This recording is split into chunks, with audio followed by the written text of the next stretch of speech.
Esto es Relatos del Sueño, donde cada palabra es un puente hacia lo mágico.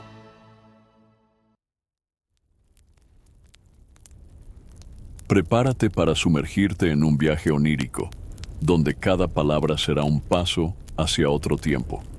Esta historia no es solo para dormir, es para viajar, para recordar lo que nunca viviste y para soñar con aquello que sigue latiendo en la historia del mundo.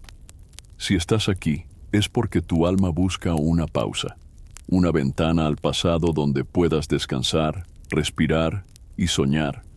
Así que mientras te acomodas, recuerda que esta experiencia no solo es para dormir, es para dejarte llevar y para que tu subconsciente continúe el viaje cuando mis palabras se desvanezcan. Si te gusta este relato, suscríbete al canal, compártelo con quien lo necesite y cuéntanos si soñaste con esta historia. También cuéntame en los comentarios desde dónde nos escuchas y qué hora tienes allá. Me encanta descubrir desde qué rincones del mundo nos acompañan. Ahora, déjate llevar. Comienza el viaje. París, primavera de 1792. Primera entrada del diario de Elise Marceau. No soy más que una mujer con una pluma y un corazón que late con miedo y deseo. Me llamo Elise, y si estas letras llegan a ser leídas algún día, sabrán que estuve allí, en el ojo del huracán que cambió Europa para siempre. Todo comenzó con una carta, un sello de cera negra, y un nombre susurrado por mi antiguo maestro, Condorcet.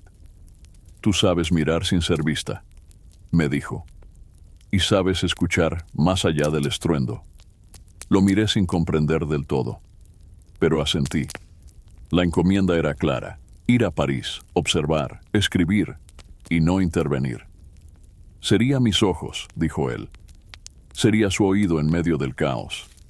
Yo, que apenas había salido de mi aldea natal, me convertí ahora en enviada secreta, en testigo, no de una guerra, sino del parto violento de una nueva era.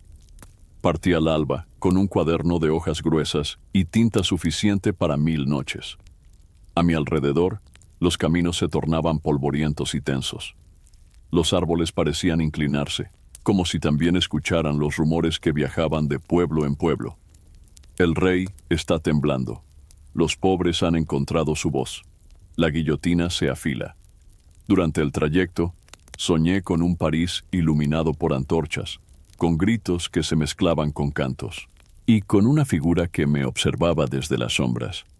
Una mujer vestida de rojo, con un cuaderno igual al mío, escribiendo lo mismo, en otra línea del tiempo.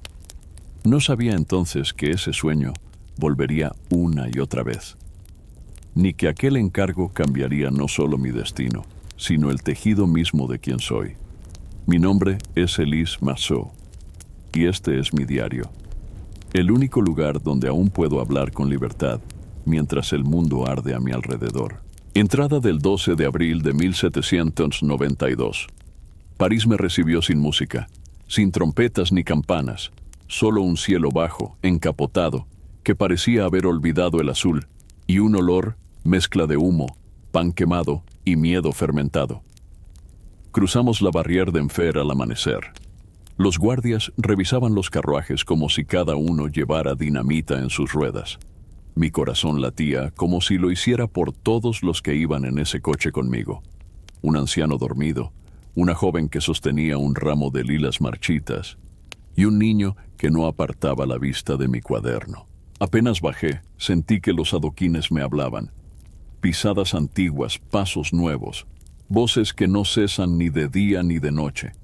El aire era pesado, como si la ciudad entera estuviera conteniendo la respiración. París no dormía, y yo tampoco podía. Me hospedé en el barrio de Saint-Antoine, cerca del río. La pensión era angosta, con paredes delgadas como promesas rotas. Una mujer robusta, de voz grave y mirada brillante, me recibió sin preguntas. «Aquí nadie pregunta», dijo, como si leyera mis pensamientos. Desde la pequeña ventana de mi habitación, vi los techos grises extenderse como un mar, y más allá, como una daga inmensa clavada en la piel de la ciudad, la silueta de la Bastilla, o lo que quedaba de ella. Esa noche no dormí. Las voces de los vecinos atravesaban las paredes.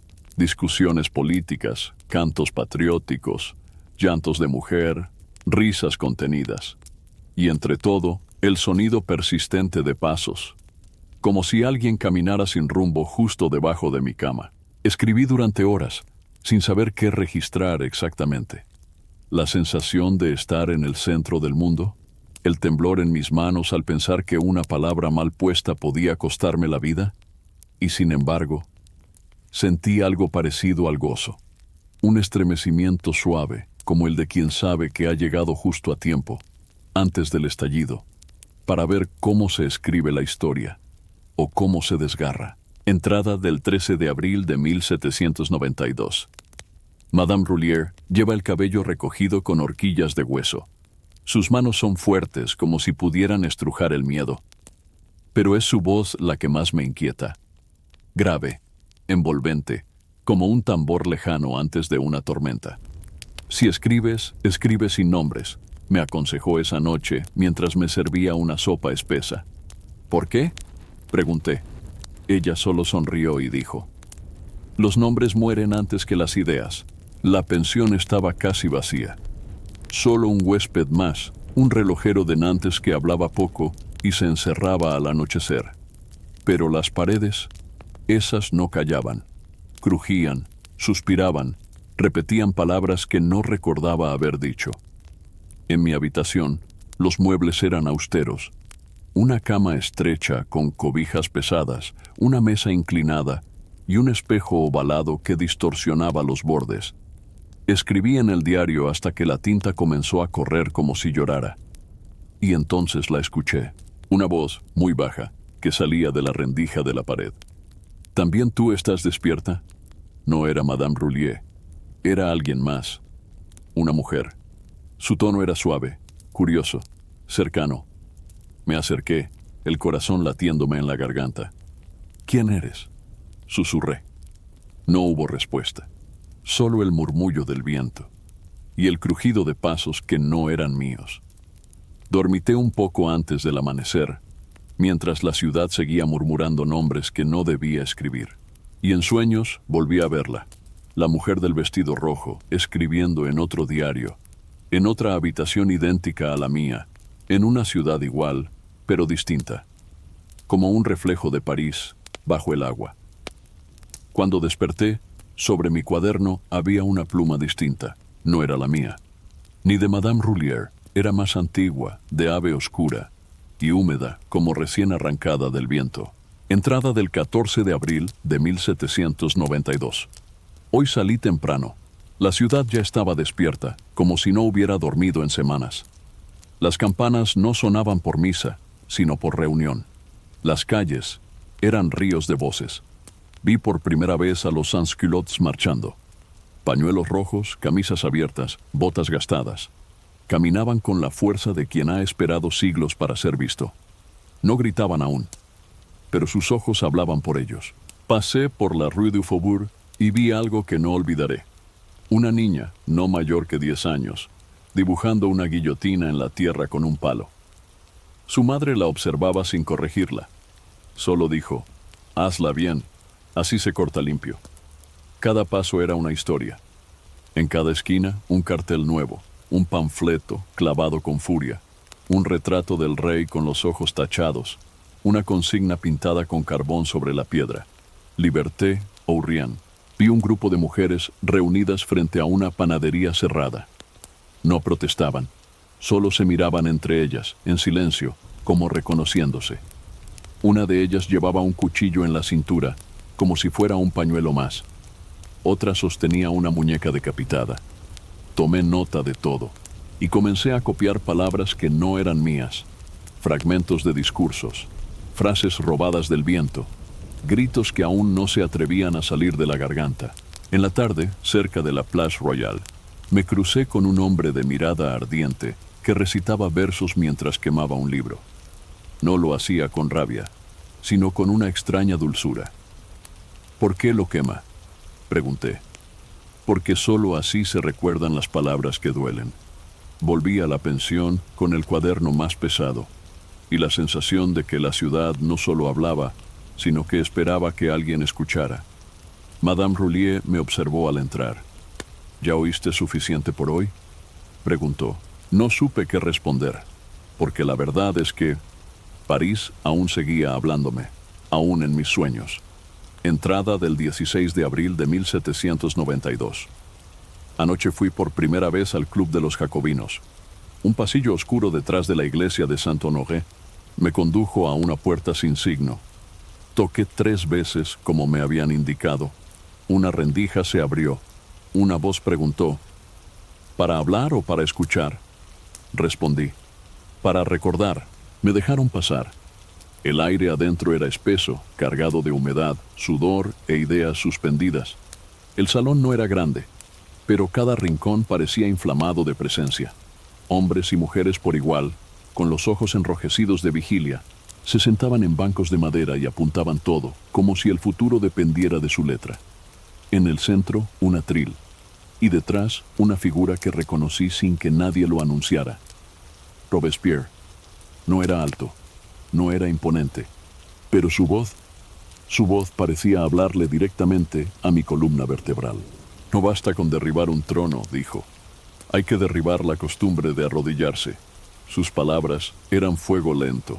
No gritaba, pero cada frase suya era un clavo que se hundía en la madera de la historia. Danton estaba allí también, en una esquina, más voluminoso, más ruidoso, con la risa grave de un león herido. Marat no vino. Algunos decían que ya no salía de su bañera. Tomé notas sin cesar, con la mano temblorosa. A mi lado, una joven me ofreció vino y me susurró, anótalo todo. Un día este será el evangelio de los nuevos hombres. Quise preguntarle su nombre, pero ya se había ido. Cuando salí, el aire nocturno me golpeó como una luz de realidad. Las calles estaban vacías, pero se sentían habitadas por los ecos de lo que había escuchado. Esa noche soñé que el atril ardía, pero que nadie se movía, que todos seguían anotando, incluso con el fuego lamiéndoles los dedos. Y al despertar, en mi cuaderno había una línea que yo no había escrito. Escribir es también una forma de luchar. Entrada del 17 de abril de 1792. Hoy pasé horas escribiendo cartas que nunca enviaré.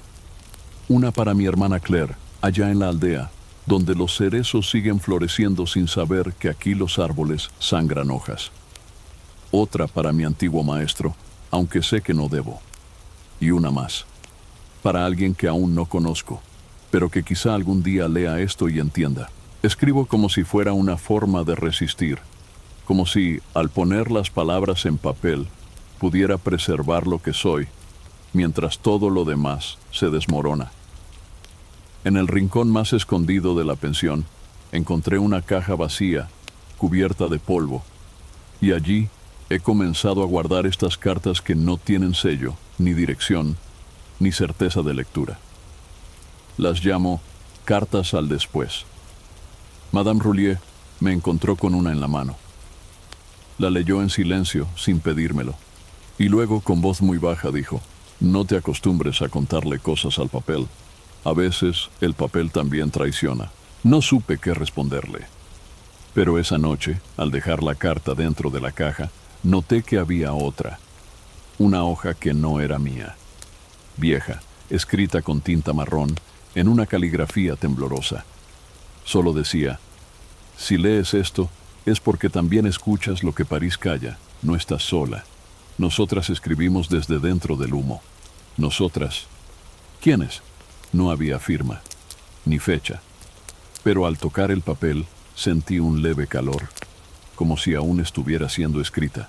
Esa noche dormí con la caja cerca de mi cama.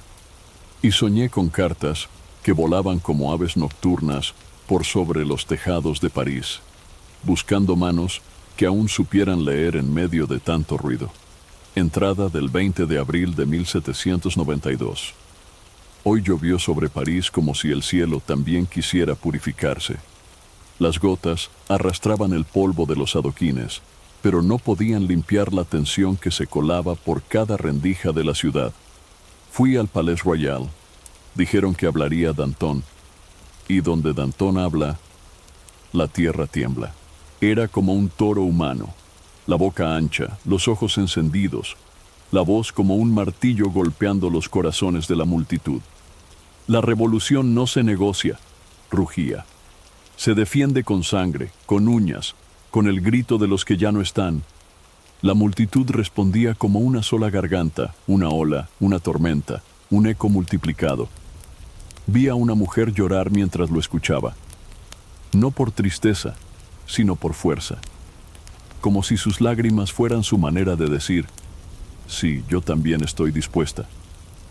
Después, en un rincón húmedo del pasaje des Petits Pères, encontré al otro, Marat, pálido, enfermo, con los ojos febriles y las manos manchadas de tinta.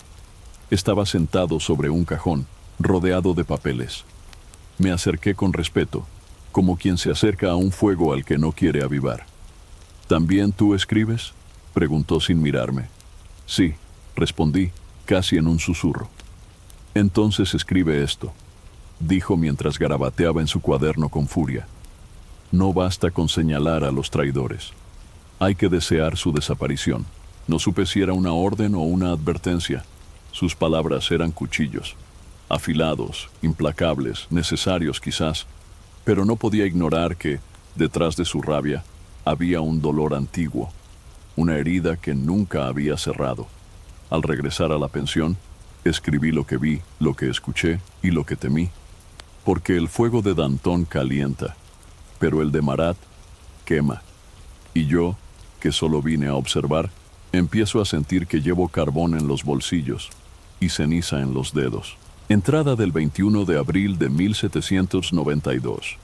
Hoy estuve en uno de los balcones ocultos de la Salle du Manège, donde se reúne la Convención Nacional.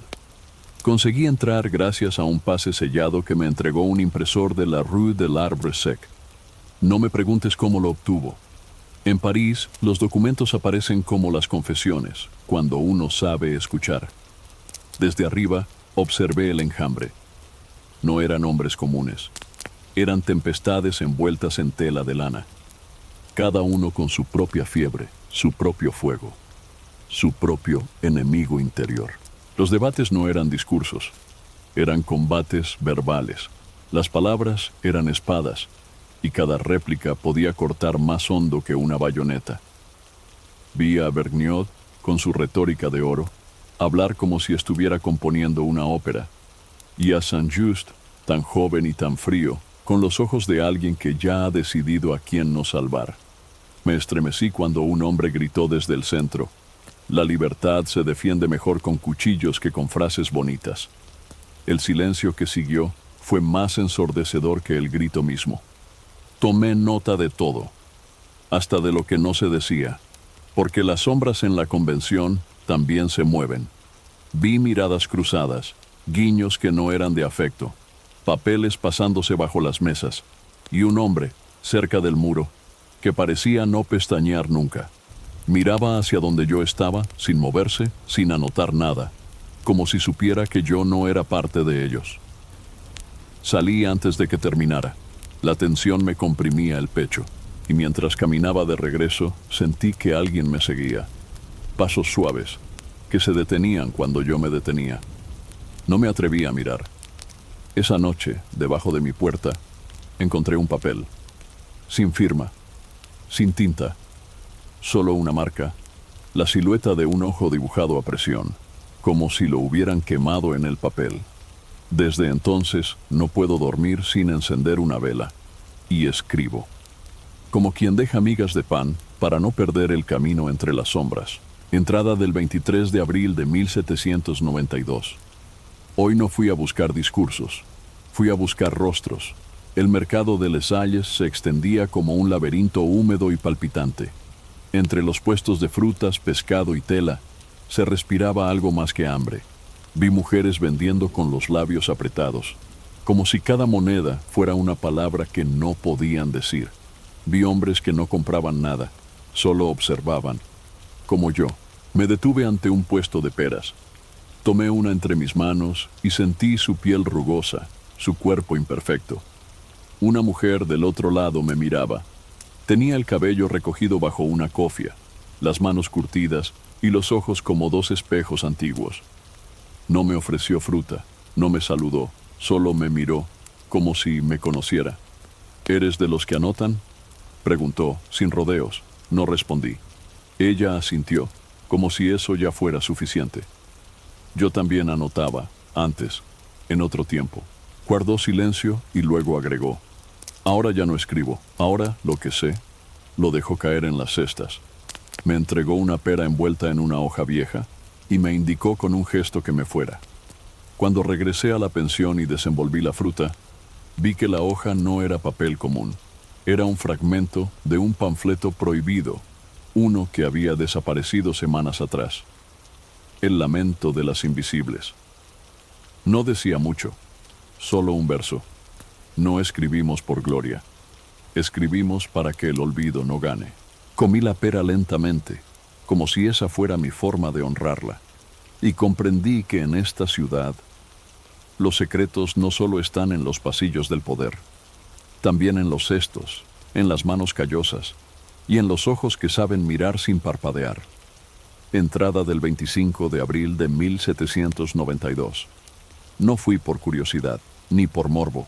Fui porque sentí que, si quería entender esta ciudad, tenía que mirar de frente el lugar donde terminan muchas de sus frases. La Place de la Revolución. La vi desde lejos primero, como una mancha pálida entre la niebla matinal. Una plaza ancha con palomas que ya no vuelan, y en su centro, como un altar invertido, la guillotina. No estaba en uso cuando llegué, pero se sentía viva, una estructura de madera y metal, inmóvil, pero cargada con algo que no puedo describir con certeza, como si vibrara en otra frecuencia, una que solo escuchan los cuerpos que van a caer. Me senté en un banco, observé a la gente pasar. Algunos la ignoraban deliberadamente, otros, en cambio, se detenían como si saludaran a una vieja amiga. Un niño pequeño, de no más de 4 años, le lanzó una piedrita. Su madre no lo reprendió, solo murmuró: no te atrevas a crecer tan rápido. Poco después llegó un grupo. Se organizaban para la ejecución del mediodía. Colocaban barriles, limpiaban el tablón, y uno de ellos sacó una lista. Escuché un nombre, solo uno, y sentí frío. Era un nombre común, no lo conocía, pero de pronto ese nombre lo era todo. Una vida, una historia, un calor desapareciendo. No me quedé hasta el final. El sonido del afilador bastó. Al alejarme, París parecía más gris, más callada, pero en mis oídos el rumor persistía. No era un grito, no era una voz, era un susurro que no cesaba. Hoy fue él, mañana puede ser cualquiera. Esa noche no escribí mucho, solo repetí ese nombre, una y otra vez, hasta que se volvió irreconocible, hasta que fue solo tinta, y luego solo sueño. La tarde era densa como sopa antigua. El cielo había perdido su color y se había vuelto un velo blanco, espeso, como si París respirara por una sola boca invisible. Elise caminó por la Rue Saint-Honoré sin rumbo fijo, dejándose llevar por una intuición que no nacía en el pensamiento, sino en el estómago, o tal vez más profundo. Sus pasos, sin prisa, la condujeron de nuevo hacia la plaza. La Place de la Revolución parecía vacía, pero en realidad estaba poblada por presencias que no se veían. Cada esquina del empedrado parecía susurrar lo que había presenciado. Y aunque no había ejecución ese día, el aire seguía saturado de ese algo que queda cuando la muerte ha pasado. Un temblor invisible, una espera prolongada. Elise se sentó en uno de los bancos de hierro, justo frente a la guillotina. No la miró directamente. Dejó que su visión periférica hiciera el trabajo. Cerró los ojos, respiró hondo y escuchó. La ciudad entera parecía latir bajo sus pies. ¿Escribes sobre esto?, preguntó una voz a su izquierda. Abrió los ojos lentamente. Una mujer estaba sentada junto a ella. Su rostro era difícil de definir. Ni joven ni vieja, ni hermosa ni común. Llevaba un sombrero violeta, algo gastado, y sostenía un cuaderno cerrado entre sus manos, como si fuera una pequeña criatura dormida. A veces respondió Ellis sin mirarla del todo. Yo lo escribí todo, antes, dijo la mujer. Pero ya no hace falta. Ahora la ciudad se escribe sola. Elise no supo qué responder. Había en esa mujer algo antiguo, como si hubiera estado en esa plaza desde antes que la plaza existiera. La desconocida no le hizo más preguntas. Solo se quedó allí, en silencio, mientras las palomas se acomodaban sobre las cornisas y un niño dibujaba espirales en el polvo con un palo. Poco después, la mujer se levantó, dejando sobre el banco una hoja doblada. Ellis la tomó cuando estuvo sola. Al desplegarla, encontró una sola línea escrita con letra firme, sin firma, sin fecha. El verdadero fin no es la muerte, sino el olvido. Guardó el papel dentro de su cuaderno. Esa noche, de regreso en la pensión, encendió una vela y volvió a escribir. No sobre la guillotina, ni sobre el miedo. Escribió sobre los ojos de aquella mujer, sobre cómo había dicho antes, como si hablara de siglos, sobre cómo París estaba llena de personas que parecían no estar del todo vivas, ni del todo ausentes. Escribió hasta que la vela se consumió, y en el sueño que la atrapó luego, la plaza estaba vacía, pero la guillotina flotaba en el aire, suspendida por hilos invisibles. Debajo de ella, cientos de cuadernos abiertos, páginas al viento, escribiéndose solas con tinta invisible, y entre ellos, el suyo. La lluvia había comenzado sin aviso, como tantas cosas en París. Pequeñas gotas se estrellaban contra el vidrio de la buhardilla, donde Ellis intentaba dormir sin conseguirlo. Afuera, la ciudad parecía envuelta en una sábana gris. Dentro, las sombras se alargaban, estirándose como si quisieran decirle algo. Fue en esa inquietud tibia cuando decidió salir. Caminó sin dirección, dejando que sus pasos la llevaran. Cruzó puentes, calles mojadas, fachadas borrosas, hasta llegar al barrio del Marais. Allí, en una pequeña plaza sin nombre, la volvió a ver. La mujer del sombrero violeta estaba de pie frente a una fuente vacía, leyendo una carta desdoblada bajo la lluvia.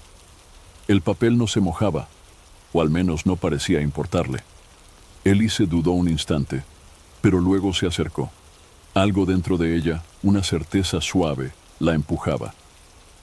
«Sabías que vendrías», dijo la mujer sin mirarla. «París decide a quién le muestra sus grietas». Elise no respondió. Solo la observó, notando detalles que antes no había visto. Una pequeña cicatriz sobre la ceja, un anillo de plata sin piedra y el cuaderno, siempre ese cuaderno cerrado, idéntico al suyo. «¿Quién eres?», preguntó por fin. La mujer sonrió sin alegría. Tenía la sonrisa de quienes han sobrevivido a muchas cosas y han aprendido a no celebrarlo. «Soy lo que serás si sigues escribiendo. O lo que ya fuiste si dejas de hacerlo». La frase flotó en el aire como una hoja en un estanque. Elise no supo si era una advertencia o una revelación. «¿Y el cuaderno?», preguntó, señalando el suyo. «No es un cuaderno, es una grieta, un espejo, un mapa hacia un lugar que ya no existe pero que aún sueña con volver». Entonces la mujer la miró directamente a los ojos, y en ese instante Ellis se vio a sí misma, pero más vieja, más pálida, más llena de nombres y rostros que no podía reconocer, y sin embargo conocía.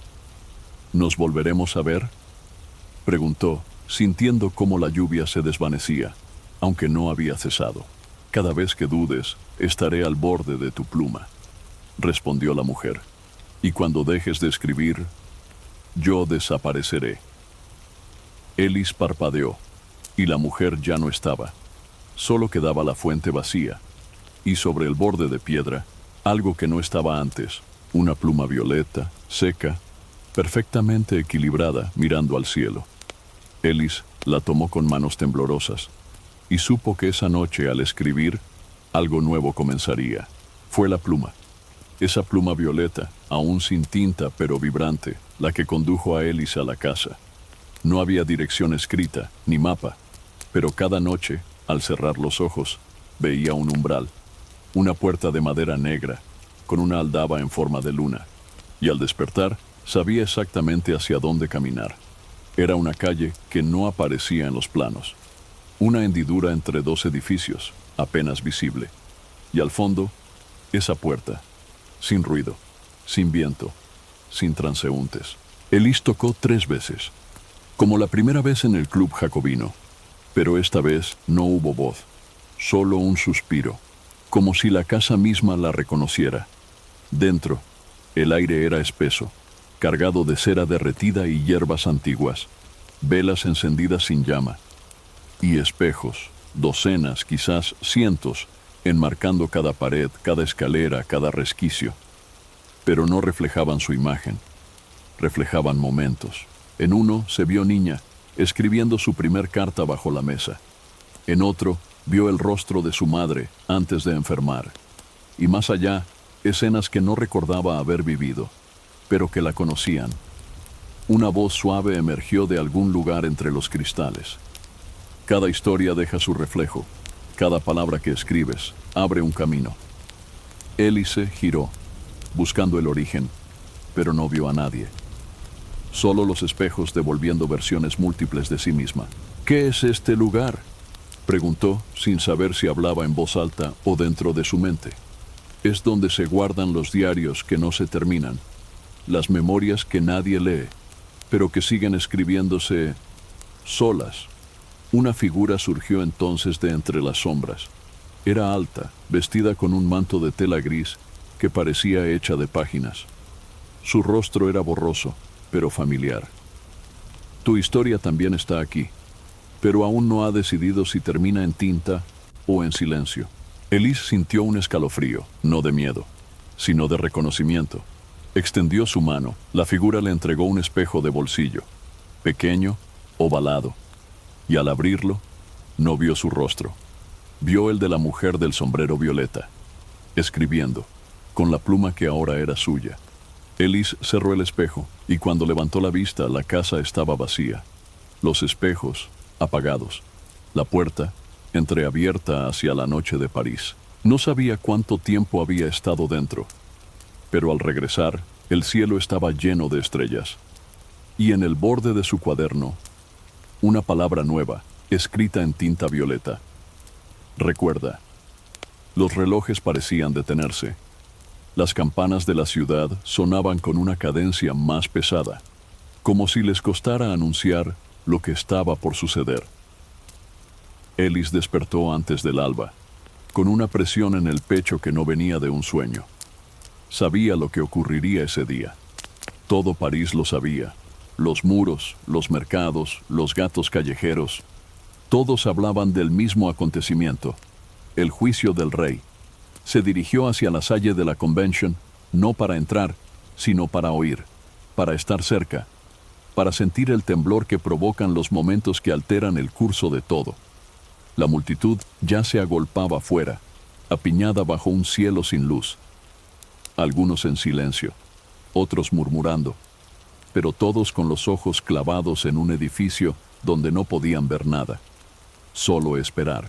Elis cerró los ojos. Se dejó guiar por los sonidos. La voz de un orador que enumeraba los cargos con una frialdad que cortaba. El eco de los nombres pronunciados como cuchillos. Tirano, traidor, asesino del pueblo. Alguien junto a ella susurró: hoy se corta el hilo entre lo sagrado y lo humano. Ella abrió su cuaderno, pero no escribió palabras propias. Solo copió lo que flotaba en el aire, retazos de frases, lágrimas contenidas, un murmullo que se volvió grito cuando se pronunció la condena. Muerte, no inmediata, pero definitiva. El suelo pareció vibrar.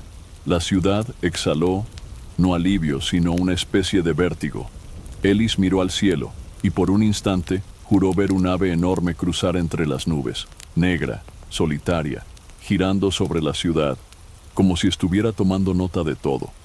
Esa noche escribió sin descanso. No sobre el juicio, sino sobre la mirada de la multitud, sobre cómo, por un momento, todos parecían estar escribiendo con sus ojos, como si ya supieran que aquel día no terminaría nunca del todo. Y al cerrar su cuaderno, descubrió una gota de cera sobre la última palabra. No recordaba haber encendido una vela. París se cubrió de blanco al amanecer. Una nevada inesperada, densa, silenciosa, caía sin prisa, como si no quisiera perturbar lo que estaba por suceder. Elise se despertó con el sonido de los copos golpeando la ventana como dedos suaves. Se vistió sin pensar. Ya no había dudas en sus movimientos. Algo dentro de ella se había endurecido, como el barro bajo el hielo. Caminó hacia la Place de la Revolución. Sabía que no estaría sola. La multitud se reunía en silencio, pisando la nieve que ya no era blanca. Allí, en medio de la plaza, la guillotina estaba erguida como un dios de madera, esperando al último rey. Luis XVI.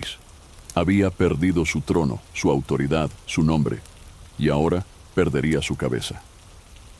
Elise no quiso acercarse. Desde una esquina lejana observó.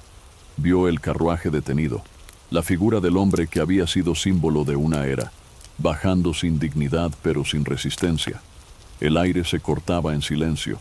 La nieve seguía cayendo, pero ya no era nieve. Era papel. Era memoria en fragmentos. Alguien en la multitud comenzó a llorar. Otro gritó, ¡Vive la República! Y el resto callaba. Cuando la cuchilla cayó, no hubo gritos. Solo un temblor, como si París acabara de exhalar por primera vez en siglos. Elise bajó la cabeza. No por pena ni por alegría, sino porque algo en ella se rompía, una hebra fina que la unía al mundo anterior. Y ahora, solo quedaba el nuevo, el que aún no sabía cómo llamarse. Al regresar a la pensión, sus botas dejaban huellas que se llenaban de rojo. Era difícil distinguir si era pintura, sangre o su propio sueño derramado. Esa noche, escribió solo una línea. La nieve de enero no se derretirá jamás en mi memoria. Y al apagar la vela, el viento susurró algo parecido a un canto, pero en otro idioma, uno que solo entienden los que han visto caer a los símbolos, y han seguido caminando. La mañana siguiente fue de un silencio espeso, como si la ciudad misma guardara luto por algo más profundo que un rey. Elise se despertó con una sensación extraña en el pecho, como si la tinta de los días anteriores aún estuviera fresca, pero comenzando a manchar sus dedos. Madame Roulier no estaba en la cocina ni en el vestíbulo, solo la silla meciéndose lentamente, como si acabara de levantarse. Sobre la mesa, una bandeja sin pan y un sobre sin remitente. Elise lo tomó con cuidado. No tenía su nombre, pero estaba dirigido a ella. Lo sintió. Al abrirlo, descubrió hojas dobladas, mapas rudimentarios, códigos, listas de nombres, algunos tachados, otros subrayados, y una nota muy pequeña, escrita con la misma letra temblorosa de aquella hoja encontrada en la caja de las cartas. Si esto llega a ti, es porque la ciudad te eligió. Cuídalos, protégelos, no confíes en los que hablan más fuerte. No sabía quién los había escrito, ni cómo habían llegado hasta ella, pero supo, sin necesidad de pruebas, que esos papeles valían más que oro, y más que una vida. En uno de los documentos, reconoció un nombre que había escuchado solo en susurros, alguien que según todos había huido, pero que, según ese papel, seguía en París. Elise guardó todo dentro del falso fondo de su baúl, y por primera vez se preguntó si seguir escribiendo era lo mismo que seguir mirando. Tal vez ahora debía actuar, o al menos decidir cómo usar aquello que sabía. Esa noche, al escribir, la pluma temblaba, no por frío ni por miedo, sino porque algo dentro de ella había cambiado. Ya no era solo una enviada, ni una testigo, ahora era una guardiana del relato oculto. Y mientras el reloj de la pensión marcaba la medianoche, el viento se llevó una página por la ventana abierta. Elise no la persiguió. Sabía que, en París, algunas páginas encuentran solas su camino. La carta llegó sin sonido. Solo estaba allí, sobre su almohada, como si hubiera crecido durante la noche. Elise la abrió con las manos frías. Una sola frase. Si quieres entender, baja. Y un símbolo. La misma luna tallada que vio en la puerta de la Casa de los Espejos. Guardó la carta en su bolsillo y salió, sin avisar. El cielo estaba cubierto, pero no llovía. París parecía contener el aliento. Siguió el mapa que recordaba de uno de los papeles escondidos. Las calles del Marais la condujeron a una verja cerrada en la base de un muro. Era una puerta de hierro oxidado, medio cubierta por musgo. Empujó. No se resistió. Adentro, el aire era otro. Mojado, mineral, como si perteneciera a otra época. Encendió la linterna que le había prestado el relojero y descendió. Escaleras de piedra, húmedas, raíces que colgaban como cabellos. Silencio absoluto. Los pasajes subterráneos de París no eran un mito, eran reales y estaban vivos. Ellis caminó por túneles donde cada paso parecía repetirse con eco, como si alguien más caminara con ella. Una sombra paralela, un recuerdo. Las paredes estaban llenas de signos, cruces, fechas, palabras escritas con carbón. Y en ciertos tramos, pasadizos más estrechos llevaban a puertas selladas, otras a cámaras vacías, o a pequeñas bibliotecas clandestinas donde descansaban libros prohibidos, protegidos por el polvo. Finalmente, llegó a una sala más amplia, iluminada por velas que no ardían con fuego común. Allí, sentadas en círculo, había 4 figuras, mujeres, rostros que parecían reflejar los de otras que ya había visto o soñado. Una de ellas habló. No hemos dejado de escribir, solo cambiamos de tinta. Tú tienes algo que necesitamos, y quizás tú también nos necesites a nosotras. Ellis no dijo nada. Solo sacó de su abrigo uno de los papeles ocultos. Lo colocó sobre la mesa de piedra. La mujer asintió, y entonces la puerta detrás de ella se abrió. Dentro había un escritorio, y sobre él, un cuaderno idéntico al suyo, abierto por la última página. Vacía. La invitación era clara. Ellis comprendió que había entrado por fin en la otra parte de la revolución, la que no sale en los diarios, la que no marcha, la que no grita, la que escribe y cuida y espera. La ciudad hervía bajo una calma espesa. No era paz. Era la respiración contenida antes de un grito. Ellis emergió del subsuelo como quien renace. El aire de la superficie tenía otro peso. Los rostros, más tensos. Las voces, más delgadas. Se dirigió a la Salle des Machines. Allí, la convención se reunía una vez más. Pero algo había cambiado en el aire. Robespierre hablaría. Y todos sabían que, de sus palabras, dependerían los próximos días, o los próximos siglos. Ellis se colocó en un rincón elevado, desde donde podía ver sin ser vista. Y allí estaba él, el incorruptible. Pero ya no parecía el mismo. Su rostro estaba pálido, como si no hubiera dormido en semanas. Su voz, aún firme, pero con un temblor escondido, como un hilo a punto de romperse. La virtud sin terror es impotente, dijo, y el terror sin virtud es crimen. Las palabras resonaron, pero algo en la sala no respondió. Ellis vio como algunos hombres intercambiaban miradas. Papeles pasaban de mano en mano. La desconfianza ya no era una grieta, era una fractura. Robespierre habló durante 1 hora, luego otra más, pero cada frase parecía alejarlo un poco más de quienes lo rodeaban, como si se encerrara en su propia lógica, como si hablara desde una torre que se deshacía bajo sus pies. Ellis no tomó nota. No hizo falta. Las palabras se grabaron solas, por el tono, por el aire, por la forma en que el mundo parecía inclinarse. Cuando el discurso terminó, no hubo aplausos, solo silencio. Y en ese silencio, la promesa de algo que caería. Al salir, el cielo se oscurecía con nubes bajas. La ciudad parecía suspenderse, como si esperara el sonido de una última pieza rompiéndose. Esa noche, Ellis escribió solo esto. Hoy vi a un hombre hablar desde el borde de sí mismo, y al hacerlo, arrastró consigo el mundo que había creado. Al cerrar el cuaderno, escuchó un cuervo gritar en el tejado, y comprendió. El final no sería una explosión, sería un eco, y ella ya estaba dentro de él. Las noches eran cada vez más cortas. O tal vez era que el tiempo, allí en París, se disolvía entre las páginas que ardían. Élise se enteró al amanecer. Una voz agitada, un golpe en la puerta, y la noticia. Habían comenzado a quemar bibliotecas.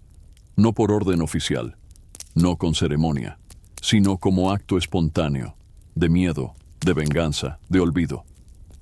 Corrió hacia la Rue des Archives. Allí, donde había pasado tardes enteras leyendo panfletos anónimos, buscando nombres entre líneas. El humo ya era visible desde el puente. Cuando llegó, el fuego devoraba estanterías enteras, papeles que flotaban como aves rotas, libros que gritaban con sus cubiertas abiertas, nombres que se deshacían en llamas.